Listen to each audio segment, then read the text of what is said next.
Hello friends, welcome to our channel. சிறடி காசை serial ப்ரோமோவில் இன்றைக்கி என்னங்கிறத பார்ப்போம். மீனா மீனா அப்படின்னு சொல்லி விஜயா வந்து போய்கிட்டே இருக்காங்க. ஆனால் கரெக்டாக பாட்டி வந்துடுறாங்க. பாட்டி மேலே மோத பார்த்தாங்க. ஐயோ சாரிம்மா, சாரியத்தே அப்படிங்கிறாங்க. விஜயா, பால் தெரியுமா, பாலை கொண்டுட்டு வரேன், அதை கூட நீ கொட்டிடுவ போலுக்கு, கொஞ்சமாவது காலில் வந்து தரையை வதி, அப்படியே பறந்துக்கிட்டு அலையாத அப்படின்னு சொல்லி பாட்டி வந்துட்டுறாங்க. இல்லை தேய், மாமா வந்துடுவார் அப்படின்னு. உங்கள் மாமா வரும்போது கூட இந்த அளவுக்கு நீ பரபரப்பாக இருந்து நான் பார்த்ததே இல்லை.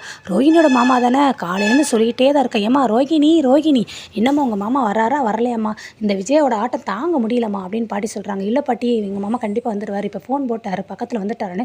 ஐயோ என்னது, ஊர்கிட்ட வந்துடுவாரா அப்படின்னு சொல்லி விஜயா பயங்கரமாக வாங்குறாங்க. ஆமத்தை வந்துடுவாருன்னு. மீனா, அந்த காஃபி போட்டு வச்சிட்டியா, நான் இப்போ போட்டு வச்சு ரெடி ஆயிரும் அப்படிங்கிறாங்க. சரி, அப்புறம் அந்த டீ போட்டியா, அவர் என்ன குடிப்பாரோ எது குடிப்பாரோ தெரியலையே, ஐயோ அப்படி இப்படிங்கிறாங்க. அதனால் கரெக்டாக அவருடைய வீட்டுக்காரங்களை கூப்பிட போகிறாங்க. என்னங்க அப்படின்னு சொல்கிறாங்க. உடனே அவரையும் போய் மேலே போய் மோதி அவரையும் தள்ளிவிட பார்த்தாங்க. ஏன் இப்படி பறக்கிற விஜயா அப்படின்னு சொல்லி அண்ணாமலையும் அங்கே திட்டுறாரு. ஆமாப்பா, உன் பொண்டாட்டி அப்போலேருந்து 2 நாளாக ஒரே பரபரப்பாக இருக்கா, ஒரு இடத்த ஏதாவது ஒன்று வைக்க விட்றாளா, அதை தூக்கி அங்கிட்டு போடுறா, இதை தூக்கி இங்கிட்டு போடுறா அப்படின்னு சொல்லி இந்த பாட்டியும் சொல்கிறாங்க. இரு வரட்டும் அவங்க, சரியா பறக்காத அப்படிங்கிறாங்க. ஆனாருக்கு அவங்க வேலையை ஒழுங்காக நிதானமாக பாருங்கள் அப்படின்னு சொல்லிட்டு இருக்காங்க. ஆனால் வந்து முத்துவும் இருக்காங்க. எப்போ அந்த நம்ம ஊர் ரேஸ் பந்தயெல்லாம் வைப்பாங்கள்ல, மாட்டு வண்டி வந்து இந்த தெருவை தாண்டி வருது, மாட்டு வண்டி அந்த தெருவை தாண்டி வருது, அப்படி அனௌன்ஸ் பண்ணிட்டே இருப்பாங்க. அதே மாதிரி 2 நாள் மாமான்னு சொல்லிகிட்டே இருக்கீங்க, நானும் பார்க்குறேன் எந்த மாமா தான் வர்றாரு, அப்படி எப்படிப்பட்டவர் வர்றாரு நானும் பார்க்குறேன் அப்படின்னு சொல்லி முத்து சொல்கிறாங்க. அவங்களாம் வரும்போது பெரிய பணக்காரங்க, அவங்க வரும்போது இவனை வந்து வாய வச்சுட்டு பேசாமல் இருக்க சொல்லுங்கள் அப்படின்னு விஜயா சொல்கிறாங்க. அவன் எப்போவுமே நார்மலாக அப்படி தான் பேசுவான் அப்படிங்கிறாங்க. இருந்தாலும் அவர் பெரிய மனுஷனுக்கு முன்னாடி இதெல்லாம் பேச வேண்டாம், நீ எதுவும் வேலையாக விஷயம் எங்கேயும் போகலையா, நீ முதல் கிளம்பு அப்படிங்கிறாங்க. என்ன எப்போ பார்த்தாலும் என்னை அப்படியே பற்றி விடுற மாதிரி கலட்டி விடுற மாதிரியே நடக்குதே அப்படிங்கிறாங்க. அடுத்து வந்து நீ இங்கே தோட்டத்துலலாம் இளநீ வெட்டி வச்சுருக்காங்க, அந்த இளநியை போய் எடுத்துகிட்டு வா நீ அவர் குடிக்கிறதுக்கு அப்படின்னு விஜயா சொல்கிறாங்க. என்னது, நம்ம வந்து 2 நாள் ஆகுது, நம்ம வீட்டுக்கே நான் இளநீ எடுத்துகிட்டு வரல, இதில் யாரோ ஒரு ஆள் வருவார், அவருக்கு நான் இளநீ எடுத்து வரணுமா அப்படிங்கிறாங்க. இவனை பாருங்கள் குறுக்கு பேசுகிறேன்னு. நானும் சொல்லணும்னு நினச்சிட்டு இருந்தேன்டா, இளநீ நீ போய் எடுத்துகிட்டு வாடா எல்லாருக்கும் சேர்த்து அப்படிங்கிறாங்க. என்னப்பா நீ இப்படி சொல்கிற அப்படின்ட்டு திருப்பி விஜய் எங்கிட்ட அங்கிட்ட மறுபடியும் அலைய பாடுறாங்க. என்ன மறந்துட்ட அப்படிங்கிறாங்க. இல்லைங்க, முக்கியமான விஷயம் மறந்துட்டேன், எப்படி மறந்தே தெரியல, வர்றவர் மலேசியாவிலேருந்து வராருல, ஸோ அவருக்கு வந்து ஒரு ரூம் நம்ம கொடுக்கணும்ல அப்படிங்கிறாங்க. ஏன் இங்கே மாட்டுக்கு அந்த மாதிரிலாம் தங்க மாட்டாரோ அப்படின்னு சொல்லி முத்து கேட்குறாங்க. பாருங்கள், இவன் திருப்பி நக்கலாவே பேசுகிறான். நீ கொஞ்சம் சும்மா இறேன்டா அப்படின்னு அவங்க அப்பாவும் முத்துவை சமாதானப்படுத்துகிறாங்க. அவர் இருப்பாருமா, அவருக்குன்னு எங்கேயாவது செட்டில் பண்ணி கொடுக்கலாம் அப்படின்னு அண்ணாமலை சொல்லவும், இல்லை அவர் வர்றவர் மலேசியாவிலேருந்து வரான்னு திருப்பி சொல்கிறாங்க. ரோஹிணி இருந்துட்டு, ஐயோ எங்கள் அத்தை வேறு இப்படி ஓவராக சீனை போடுறாங்களே, அவர் வேறு இன்னும் எப்படி வராரோ, நான் எப்படி சமாளிக்க போகிறேனோ அப்படிங்கிறாங்க. அடுத்து அந்த ரூம் எடுத்துக்கலாமா அப்படிங்கிறாங்க. மனோஜ், ஆமாம் அந்த ரூமில் தான் நாங்கள் இருக்கோன்னே. பார்த்தீங்களாப்பா, இவன் எவ்வளோ பெரிய விஷயம் நடந்தாலும் சரி தான் ரூமை மட்டும் விட்டே கொடுக்க மாட்டான்ப்பா இவன் அப்படின்னு முத்து சொல்கிறாங்க. நாங்கள் அங்கே தானே தங்கியிருக்கோம், அந்த ரூம் பெருசாக இருக்கும், அதை எடுத்துக்கோங்க அப்படிங்கிறாங்க. உடனே ரவி வந்துட்டு, அந்த ரூமில் நான் இருக்கேன்டா அப்படிங்கிறாங்க. பாருங்கப்பா, அங்கே தான் ரூம் பிரச்சனைனா இங்கேயே அந்த ரூம் பிரச்சனையை கொண்டுட்டு வராங்க அப்படின்னு முத்து பேசுகிறாங்க. 2 பேர் ரூமுக்கு, அது எங்கள் ரூம் பெருசாக இருக்கும், உங்கள் ரூம் பெருசாக இருக்கும், அங்கே தான் எல்லா வசதி இருக்குன்னு 2 பேர் அடிச்சுக்கிட்டாங்க. பேசாமல் இருங்கடா 2 பேரும் அப்படின்னு சொல்லி அவங்க அப்பா சொல்கிறாரு. அடுத்து முத்து சொல்கிறாங்க, ஏன் வர்றவர் வந்து மீனா ரோஹிணியோட மாமா தானே, அப்போ ரோஹிணியவே ரூம் கொடுக்க சொல்லுங்கள் அப்படின்னு முத்து சொல்கிறாரு. ரோஹிணி அப்படியே பார்த்துட்டே இருக்கான். அப்போ நாங்கள் எங்கே போய் தங்குறதுடா அப்படின்னு மனோஜ் கேட்குறாரு. ஏன் பின்னாடி மாட்டுத்தொலை இருக்கு, அங்கே போய் தங்குறியா நீ அப்படிங்கிறாரு. அப்படியே மீனா மறைக்கிறாங்க. ஆண்டி இவரை ரொம்ப பேச சொல்லாதீங்க ஆண்டி, ரொம்ப பேசுகிறாருன்னு ரோஹிணி சொல்கிறாங்க. கொஞ்சம் பேசாமல் இருடா, அவன் அப்படி தான் நீ எதுவும் கண்டுக்கிடாதமானே. இல்லை ஆண்டி, அதனால் ஒன்றும் இல்லை, எங்களுக்கு நாங்கள் இங்கேயே எங்களுடைய ரூமே கொடுத்துக்குறோம், நாங்கள் இங்கே வெளியே ஹாலில் படுத்துக்கிறோம் அப்படிங்கிறாங்க. இல்லை ரவி ரூம் பெருசாக இருக்கும், ரவி ரூம் எடுத்துக்கிடுவோம் அப்படின்னு சொல்லி மனோஜ் சொல்கிறான். ஸ்ருதி வந்துட்டு, இதுக்கு தான் ரவி, நான் அப்போயே ஹோட்டலில் போய் தங்கலான்னு சொன்னேன்னே.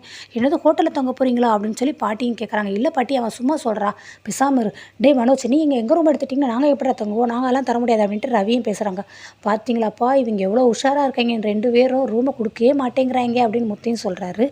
அடுத்து ரோஹிணி சொல்கிறாங்க, இல்லை மனோஜ், அதனால் ஒன்றும் விஷயம் கிடையாது, நான் ஹாலிலே படுத்துக்கிறேன், நீ ஹாலிலே படுத்துக்கோ, எனக்கு அதனால் ஒன்றும் பிரச்சனை இல்லை, மாமா வேணால் அந்த ரூமில் இருந்துக்கிறட்டும் அப்படிங்கிறாங்க. சரி, இந்த ரூம் பிரச்சனை முடிச்சிடுறாங்க. போங்க எல்லோரும் பற்றி விட்றாங்க. நீ போய் இளநீ எடுத்துகிட்டு வான்னு முத்தையும் பற்றி விட்றாரு. எனக்கு என்னமோ இவங்க எல்லாம் என்னை சேர்ந்து கலட்டி விட்ற மாதிரியே இருக்குது, சீக்கிரம் வர்றேன் நான் அப்படிங்கிறாங்க. அடுத்து மெயினாக வந்து இங்கிட்டு நீ போய் காஃபி அதாத்து அவங்களுக்கு வேலையை போட்டு அனுப்பிடுறாங்க. பாட்டி வந்துட்டு, எப்போ பார்த்தாலும் இதுக்கு மீனாக சொல்கிறேன், நீ போய் வேலையை பாரு, அவளுக்கு 2 பேரும் கூட்டிகிட்டு போ அப்படிங்கிறாங்க. சரி நானா அப்படின்ட்டு விஜய் வந்து ரோஹிணி ஸ்ருதி வாமன்னு அவங்களே கூட்டிகிட்டு போயிடுறாங்க. அடுத்து திருப்பி மீனா பார்த்தீங்கன்னா கார் சத்தத்தை கேட்டு பயங்கரமாக விஜய் வந்து எக்ஸைட் ஆகுறாங்க. கார் வந்துருச்சு அப்படின்ட்டு எல்லோரும் கூட்டிகிட்டு ஓடுறாங்க. எல்லோரும் சீக்கிரமாக போகிறாங்க. பின்னாடியே ரோஹிணியும் போகிறாங்க. ஐயோ வந்துட்டாரா, அவள் எப்படி சமாளிக்க போகிறேனோன்ட்டு அவங்க பயந்துகிட்டே போகிறாங்க. பார்த்தா ஒரு பெரிய வாடகைக்காரை பிடிச்சிருக்காரு. இப்போ அப்படியே ட்ரெஸ் எல்லாம் பந்தாவாக இருக்குது, ஷிப்பெல்லாம் பார்த்திங்கன்னா டிசைனாக இருக்குது. ஸோ ஒரு என்ட்ரியை கொடுத்துட்டு நம்ம ப்ரௌன் பண்ணி இறங்கிடுறாரு. அவர் நேரம் வந்து டிப்ஸு கேட்க அந்த க டிரைவர் அவங்களுக்கு டிப்ஸ் கொடுக்குறாரு. 610 ரூபா சார். சார் சேஞ்ச் இல்லை சார்ன்னு.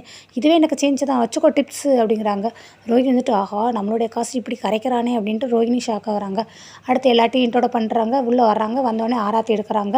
என்னது ஆராத்தியா அப்படிங்கிறாங்க. ஆமாம் அப்படின்னு சொல்லி மீனா நீயும் ஒரு கைப்பிடி, சுருதி நீயும் பிடி, ரோஹிணி மூணுமே சேர்ந்து எடுங்க அப்படிங்கிறாங்க. ஏய் அவன் என்ன அண்டாவை தூக்குறா அப்படின்னு சொல்லி பாட்டியும் திட்டுறாங்க. இல்லாத்தே 3 பேராக இருந்தால் நல்லா இருக்கும்ல அப்படின்னு சுருதி வந்துட்டு ஐயோ எனக்கு இதெல்லாம் பழக்கம் இல்லை, நான் வேறு நெருப்பை அவர் மேலே தட்டிட்டேனா அப்படிங்கிறாங்க. என்னது நெருப்பை என் மேலே போட்டுருவீங்களா அப்படின்னு அந்த ப்ரௌன் மணி கேட்குறாரு மலேசியா மாமாவும். இல்லை சுத்த தெரியாதுன்னா சொன்னேன் அடுங்க. இல்லைம்மா அதெல்லாம் ஒன்றும் இல்லை, சும்மா நீ கை மட்டும் வையின்ட்டு 3 பேரும் சேர்ந்து ஒரு வழியாக ஆராத்தி எடுத்துகிட்டு உள்ளே வந்துடுறாங்க. உள்ளே வந்துட்டு அவர் வந்து வீடு ரொம்ப சின்ன வீடாக இருக்குது, பழைய வீடாக இருக்குல்ல அப்படின்னு மலேசியா மாமா சொல்கிறாரு. ஆமாம் இதெல்லாம் பழைய காலத்து வீடு, இதெல்லாம் இடித்து பெருசாக நாங்கள் இப்போ கூடிய சீக்கிரத்தில் கெட்ட போகிறோம் அப்படின்னு சொல்லி சொல்கிறாங்க. உடனே விஜயா சொல்லவும் பாட்டி கேட்காங்க என்னது பழைய காலத்து வீடு இடிக்க போறியா அப்படிங்கிறாங்க. நீயும் பழைய காலத்து ஆள் தான், உன்னை வேணால் அந்த ப்ரூடோஸை வச்சு உன்னை இடிச்சுக்கிட்டுமா அப்படிங்கிறாங்க. இல்லத்த பழைய வீடுங்கிறனால சொன்னேனே. ஆமாம் ஆமாம் செய்வேன், எல்லாம் செய்வேன் நீ. ஐயா இது வந்து எங்களுடைய பழைய காலத்து வீடுங்க, என்னுடைய புருஷனோட சம்பாத்தியத்தில் தான் செஞ்சது. இது வந்து எங்களுடைய பரம்பரையை வந்து உணர்த்தக்கூடியது. இங்கே தான் என்னுடைய வம்சாவளி எல்லாமே வளர்ந்து தளர்ந்து வந்தது அப்படின்னு சொல்லி அந்த பாட்டி சொல்கிறாங்க. ஓ அப்படியா பாட்டிமா, சரி பாட்டிமா சும்மா பழைய வீடுன்னு சொன்னேன் அப்படின்ட்டு மலேசியா மாமா சொல்கிறாரு. அடுத்து வந்து ரோஹிணி அந்த பைய எடுமா அப்படிங்கிறாங்க. அவங்களும் இந்த பைய எடுக்கிறாங்க. மாப்பிள்ளைக்கு சீர்வரிசை செய்கிறதுக்காக உங்கள் அப்பா அனுப்பிவிட்டாரு அப்படிங்கிறாங்க. இப்போ அதுக்கப்புறம் சிங்கப்பூருங்கிறாரு வளர்றாரு, கடைங்கிறாரு வளர்றாரு, கதைங்கிறாரு வளர்றாரு, இப்படி பயங்கரமாக வளரல் நடக்குது. என்ன இப்படி சிங்கப்பூருங்கிறீங்க? இல்லை சிங்கப்பூர்லேயே மாமாவுக்கு ஒரு கடை இருக்குது, அதை தான் இப்படிலாம் சொல்கிறாரு அப்படின்னு ரோஹிணி எப்படியோ ஒரு வழியாக சமாளித்து வச்சிடுறாங்க. அவங்களே சிங்கப்பூரில் கடை இருக்குது, மலேசியாவில் கடை இருக்குது, இங்கே எங்கே வந்து இவ்வளோ தூரம் தான், நம்ம சென்னையில் சைதாப்பேட்டை ராயபுரம் வர மாதிரி தான் அப்படிங்கிறாங்க. அவர் ப்ரௌன் மணியும் சொல்கிறாரு. ரவி வந்துட்டு உங்கள் சென்னையில் எல்லாரையும் தெரியுவானே. சென்னையில் எல்லாரையும் தெரியும், சென்னையிலேருந்து எனக்கு எல்லா கஸ்டமர் ஏரியாலேருந்து வர்றாங்க அப்படின்னு அவர் மட்டன் கடை வச்சுருந்தார்ல, கோழிக்கடை மட்டன் கடை, அந்த கடையை வச்சு பேஸ் பண்ணி பேசுகிறாரு. என்னது கஸ்டமர் அப்படிங்கிறாங்க. ஆமாம் பிஸ்னஸில் எனக்கு அங்கேயும் கஸ்டமர் இருப்பாங்கட்டு அப்புறம் அதையும் சமாளிச்சிட்றாங்க. அடுத்து வந்து ஷர்ட்டு அதெல்லாம் எடுத்து வைக்கிறாங்க. சீர்வரிசை கொடுக்குறதுக்காக தாம்பளை தட்டு கேட்குறாங்க. மீனா என்ன பார்த்துட்டே இருக்க, போய் எடுத்துகிட்டு வா அப்படின்னு விஜயா சொல்கிறாங்க. எதுக்கு எடுத்தாலும் அவளே இருக்க விளாங்குறா, உனக்கு என்ன நீ போய் எடுத்துகிட்டு வா அப்படிங்கிறாங்க. நானா அப்படின்னு சொல்லி விஜயா கேட்குறாங்க. பாட்டி சொன்னதுக்கு ஆமாம் நீ தான் பாட்டின்னு சொல்லவும், இல்லை தட்டு எங்கே இருக்குன்னு எனக்கு தெரியாது, தெரிலட்டுனா என்ன போய் தேடி கண்டுபிடிச்சி எடுத்துகிட்டு வாப்போ அப்படிங்கிறாங்க. சரின்னு விஜயா உள்ளே வந்துட்டு பயங்கர கோவமாகறாங்க. சரி சம்மந்தி முன்னாடி இந்த பாட்டி ஏன் தான் என்ன இப்படி எங்கள் மாமியார் என்னை இப்படி கோவப்படுத்த வைக்கிறாங்களோ, ஏன் தான் என்னை இப்படி இன்சல்ட் பண்ணி அசிங்கப்படுத்துகிறாங்களோன்ட்டு தூக்கி எறிகிறாங்க. எங்கே என்ன சத்தம் இல்லைம்மா, இல்லை பாட்டி தேடிக்கிட்டு இருக்கேம்மா அத்தை அப்படின்னு சொல்லி அவங்களும் சமாளிச்சிடறாங்க. அடுத்த ஒரு எட்டு வந்து கொடுத்துட்றாங்க. அடுத்த ஷர்ட்டு மேலே போடவை அதெல்லாம் கொடுத்துட்றாரு. அடுத்து சொல்கிறாங்க மலேசியாவிலேருந்து அவங்க அப்பா மீனாவோட அப்பா வந்து வந்திருந்தால் நல்லா இருந்திருக்கும் அப்படிங்கிறாங்க.